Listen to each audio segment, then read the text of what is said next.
wabarakatuh. Halo sobat semua.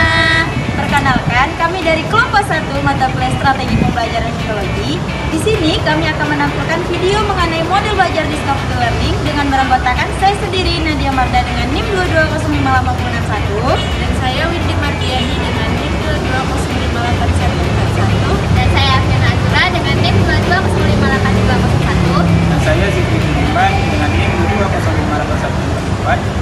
Selamat menyaksikan.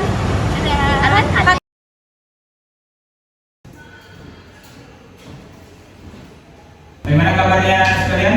Baik, Pak. Sebelum kita mulai, Bapak ingin duduknya dirapatkan kembali karena ini tidak enak dilihat. Kepada yang belakang mohon maju ke depan agar kemudian dapat berjalan baik.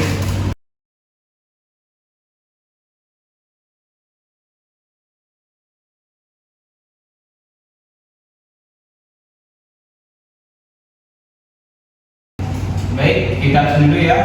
Untuk absen nanti yang dipanggil namanya mohon angkat tangan dan hadir ya. Windy Mardiani. Hadir, Pak. Nadia Marda. Hadir, Pak. Tri. Bena. Taufikur Rahman. Vivi Vidiani. Yoga Adi Prasetya. Baik, jadi semuanya hadir ya pada hari ini. Hadir, Pak. Baik. Nah, sebelumnya kita lanjut untuk materi yang akan kita bahas pada hari ini. Namun sebelum kita masuk, Bapak ingin mencoba pemahaman anak-anak mengenai materi sebelumnya, yaitu mengenai mayoritas. Apakah masih ada ingat apa materi sebelumnya yang Bapak jelaskan pada minggu kemarin? Dipersilakan untuk menunjuk tangan. Kepada Nadia, silakan. Jadi pemahaman saya itu mayoritas itu merupakan sebagian besar atau sebagian besar dari suatu kelompok atau populasi di mana bisa merujuk ke penduduknya. Oke. Apakah masih ada yang lain mengenai materi yang kemarin? Oke. Kayaknya sudah paham semua ya. Jadi baik, kita akan lanjutkan materi mengenai minoritas, di mana pada pertemuan ini kita akan melakukan analisis kasus tentang masalah minoritas yang ada pada saat ini, khususnya yang ada di Indonesia. Di sini Bapak akan membagi anak-anak sekalian menjadi beberapa kelompok, yang mana nanti setiap kelompoknya beranggotakan 4 orang. Dan di sini apakah Bapak yang anggotanya atau anak sekalian yang menentukan anggota kelompoknya?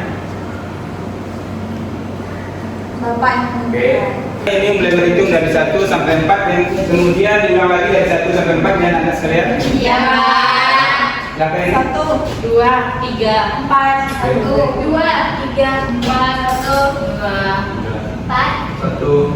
2, 3, 4. Nah, baik, yang sama-sama urutan nomornya silahkan berbicara dan tentukanlah tempat duduknya masing-masing.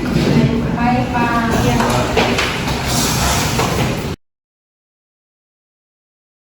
Jadi ini sudah sesuai dengan urutan yang tadi kan? Sudah.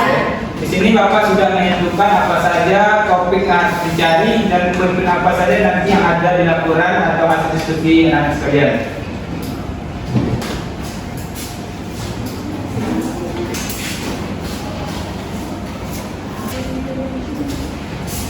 Dan dalam berdiskusi nanti jangan ribut dan mohon dijaga suaranya. Baik, Pak. Baik, pada anak sekalian mohon dilihat kembali kertas yang telah Bapak bagikan tadi, biar paham apa saja yang akan dicari nantinya. Sudah kan? Sudah. Yang pertama anak sekalian mohon mencari topik mengenai kasus yang ada tentang minoritas, yang kalau yang bisa yang mudah-mudah saja yang ada di lingkungan kita masing-masing. Terus setelah mengetahui kasusnya, cari apa penyebab terjadi kasus tersebut dan kemudian menentukan bagaimana cara untuk mengatasi atau menyelesaikan permasalahan tersebut.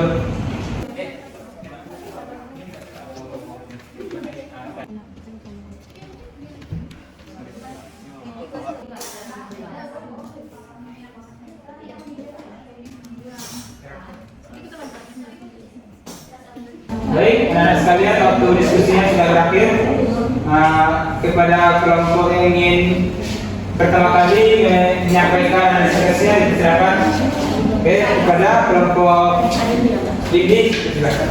Baiklah, kasus yang kami bahas itu adalah tentang kasus yang terjadi di salah satu perguruan tinggi di Jakarta, di mana pada tahun 2023 terjadi kasus kekerasan terhadap seorang mahasiswa Papua di salah satu perguruan tinggi di Jakarta. Mahasiswa tersebut mengalami penganiayaan fisik dan verbal oleh sekelompok mahasiswa lain.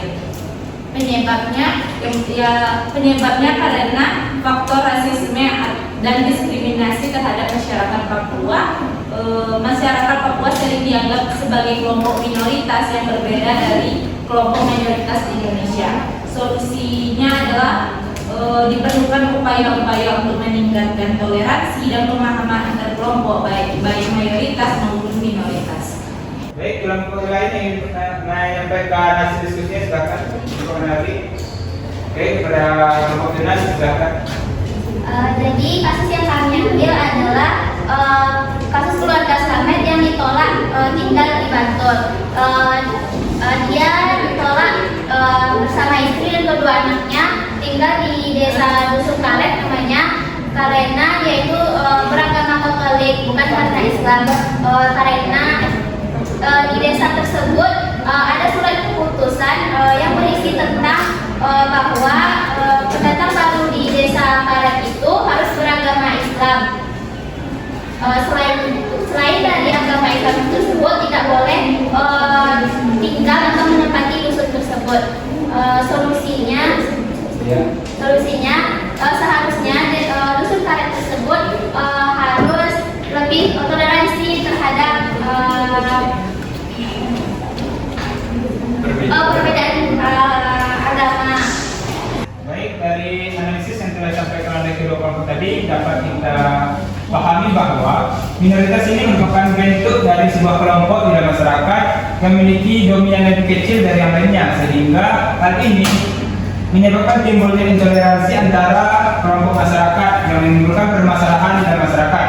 Jadi kita khususnya sebagai orang yang terpelajar hendaknya memahami bagaimana cara untuk saling menghargai antara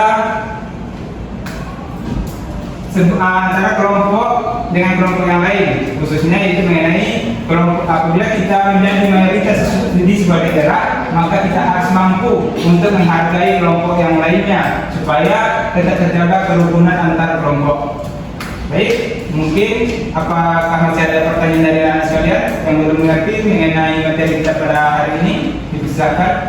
Baik, karena dia berarti sudah paham semua ya. Sudah, Pak. Jadi mungkin sekian materi kita pada hari ini, karena waktu pun sudah habis. Terima kasih atas segala perhatiannya. Bapak Keringan, Assalamualaikum warahmatullahi wabarakatuh. Waalaikumsalam warahmatullahi wabarakatuh.